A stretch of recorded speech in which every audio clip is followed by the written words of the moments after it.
Magandang araw mga kaparts. May nagtatanong sa akin kung ano daw ba ang para sa akin ng matibay na bottom bracket.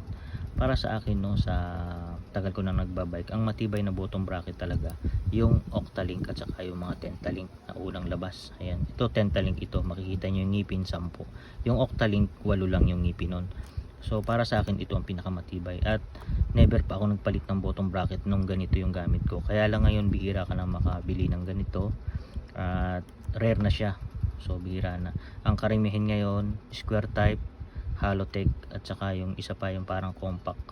So yun, kaya lang napakadaling masira, buwan lang. Ngayon kung malakas-lakas ka, kalug ka agad, isang buwan lang sira na. Ito hindi mo kayang kalugin to. Wag mo lang ilusong sa tubig, yung ilulubog mo sa ilog, masisira siya. Pero yung normal na araw lang, hindi mo masisira to. 10 taon hindi pa to sira sa'yo.